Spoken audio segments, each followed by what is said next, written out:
Hello everyone and welcome back. I'm Alvin of Alvin Inc. and today we'll be covering a topic requested by one of my viewers, water terraforming. I've broken the video into 5 different parts that pretty much cover all of the basic need-to-know aspects of water terraforming. You can find the timestamps for each topic in the pinned comment down below. The topics that we'll be covering today are how to unlock terraforming, because that's kind of essential if you want to terraform. We'll talk a bit about how to make ponds, and I'll share with you some cool tips. Then we'll cover the basics about bridges and how they work. I've included a mini tutorial / speed build where I share with you some pointers on how to make rivers. And lastly, I'll be showing you how to make a tiered waterfall. So get cozy, grab a warm cup of tea, and follow me into the landscaping world of water terraforming. Remember to smash that like button and to subscribe to the channel for more helpful content. And without any further ado, let's get into it.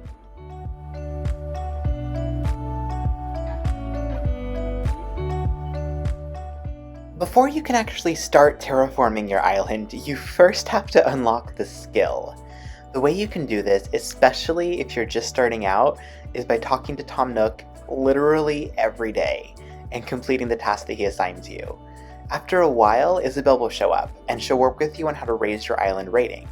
You'll have to have an island rating of at least 3 stars, and then after the special concert, Tom Nook will tell you that you've earned the privilege of buying terraforming permits. Once you purchase those permits from the Nook Stop machine, you're pretty much good to go.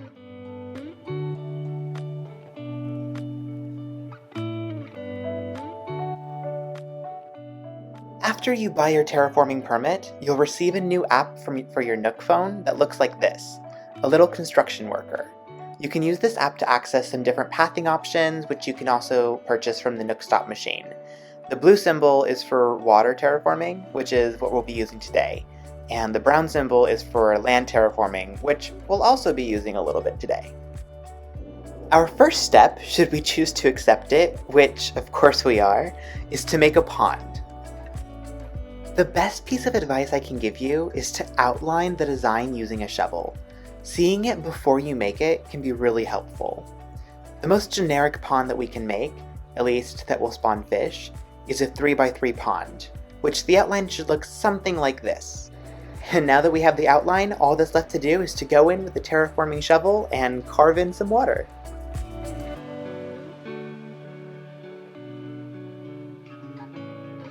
This is the most basic pond that you would probably ever use on your island. However, I don't know, doesn't it just look a little man-made? I suggest filling in and rounding the edges so it looks a little more natural. You can round the edges by filling in the corners with 1 square and then hitting it again. These are nice curved edges that, to me, look a smidge more natural than when it's a perfect 90-degree angle. Now that we know how to make a nice, simple pond, let's make a pond that looks a little more exciting. Here's an idea for how to accomplish that. When I'm building a pond, I often use the rule of 3 as a guide, because you have to have at least 3 squares to create a rounded section for the pond. Here, I'm outlining the pond I want to make. I'm making pretty much every side of the pond at least 3 squares long, so that I can round them off pretty easily. Once I've completed the outline, I'll get on hacking.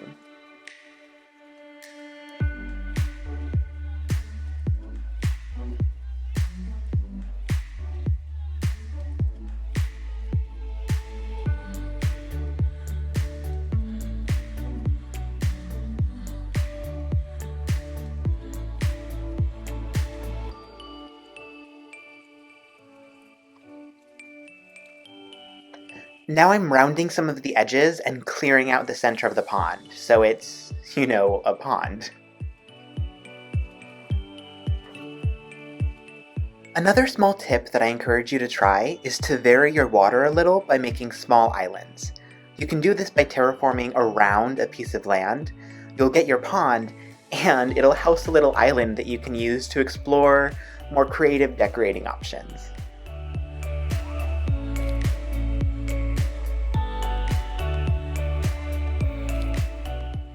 And here's my pond. I made sure to include varied lengths and widths along the edges, and they're all rounded to give the pond a more natural look. It's really important to keep in mind what kind of theme or aesthetic you're going for on your island. Currently, I'm reworking my island with a focus on the fairy core aesthetic, which I love because fairy core focuses on nature. If you're curious and want to learn more about building a fairy core inspired island, I encourage you to check out my Guide to Fairy Core video. I've got a lot of other useful tips and tricks that I'm sure you'll love. I'll leave a link in the description if you want to check it out. Next up, we'll be learning all about bridges. Now, bridges can be a little finicky about where they can be built and how long they'll be. So let's break it down and build it back up, piece by piece. First, we have to carve out a chunk of water that's at least 3 squares wide and 4 squares long. Then, you'll have to stand right next to and be facing the water at the spot you want the bridge to go.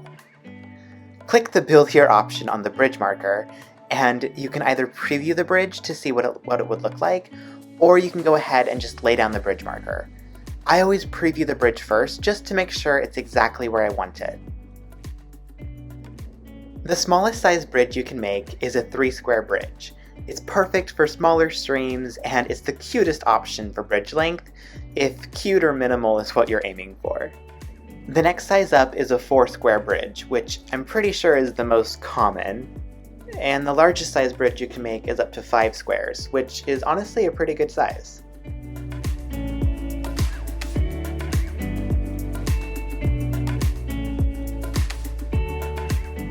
Our next focus is on building rivers. Now, rivers can be a little tricky, and again, it's always good to have an idea of what you want before you start. That being said, it's also crucial to keep a flexible mindset as you set out building and sculpting the land. Before we start, let's take a quick look at my natural river for inspiration. I have not touched any part of this river since I restarted my island. We can see that the river's edges are a little jagged, and there aren't really any long, straight sections to the river. So if long and straight is what you're going for, you'll probably have an easier time with terraforming, but if you want to make a river that bends and flows, then that'll take a little more care and attention. I want to make an angled river that connects with the other 2 parts of this river that already exist. To do this, I'm just making small holes along an angled path, which I'll use as markers to keep me on track.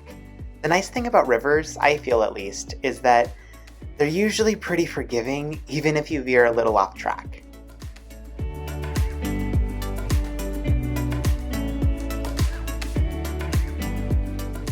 Another little tip with rivers is to start with keeping your river a little tight as you work on getting the shape and length that you want.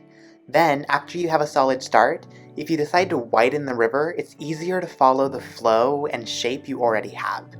Widening your river is also a good time to play around a little bit with different varieties of jaggedness along the edges to see what you like best. So this is what it's looking like so far. I'm pretty content with it, and as you can see, it's very jagged, which I like, and I think it looks pretty natural. Maybe it's a little too symmetrical, so I think I'll go in and make a few more changes just to make it, not look so even. Another really important thing, though, is when you're terraforming, to look at what you're building from different viewpoints. If you make the whole thing only viewing it from up close, you might miss out on some of the smaller details that only become apparent from further away or from a higher or lower viewing perspective. And another tip, sometimes your villagers will stand exactly where you're trying to terraform. Please move, Mac. Alright, so I found a good area to show you how diagonal bridges work, just in case you were wondering. Essentially, they require the same as non-diagonal bridges, at least 4 unjagged squares on each side of the water, and you need to be looking where you want the bridge to go. Sometimes diagonal bridges can be a little more difficult, but not always. Oh, and another important note is that if you want to place a tree near the river or any body of water, it has to have at least 1 full ground square on each side, and the diagonal squares, they can be rounded like we see here, but they still have to be there. It can't just be entirely gone. Also, you cannot place trees right next to the water, but you can do that with flowers and shrubs. And this is what we've settled on, a lovely jagged river that I think looks pretty natural. And next up, our final lesson of the day, waterfalls! I just made a few changes to the landscape, and now let's begin. With waterfalls, I focus on the rule of 6 because 6 squares is the minimum you'll need to make a waterfall. With 6 squares, you'll be able to make precisely one tiny waterfall, and you won't be able to make a waterfall on any other part of this ledge. Water can only fall from one centerpiece of the cliff, and it especially cannot fall from a rounded edge. This is an important point to keep in mind during your builds. Keeping in line with the rule of 6, I'm going to add some extra cliffs so I can make a tiered waterfall. Remember that the rule of 6 is a guide. It's helpful to keep in mind, but definitely feel free to explore some other cliff sizes and shapes. As long as you've got at least 6 squares in a 2x3 shape, you're good to make a waterfall. Now that I've got some extra space on my second level, I'm going to make 2 small connected waterfalls. Again, just like with the river, I'm making sure to keep some variation in the size and jaggedness of the water, because we're keeping it natural.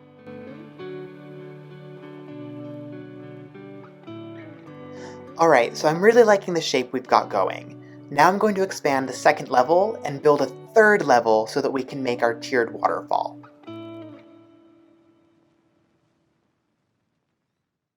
And a quick tip for terraforming upper levels. I pretty much always round my edges. A rounded cliff has the form and flow that I think is just more natural looking. And if you choose not to round the edges, that's perfectly fine. Just be intentional about what you're doing and let your imagination run wild. Great! So now we've got a little waterfall on the third level. I like to pull the start of my waterfall back at least 1 square from the cliff, just so it doesn't end up looking like water is just miraculously pouring off the edge of a ledge.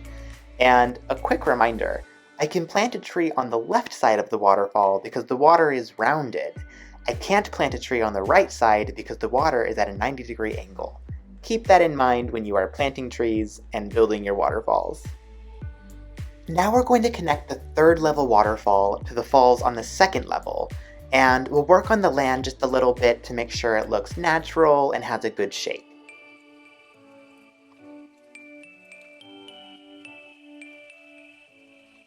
I like this shape and design. One waterfall is a different size than the others, which is nice because including variation in your designs makes the space feel more dynamic and, oh, what's that word? Natural. And another idea that we could try could go like this, where we take one waterfall, put back a little piece of land, and now that one waterfall is split into 2.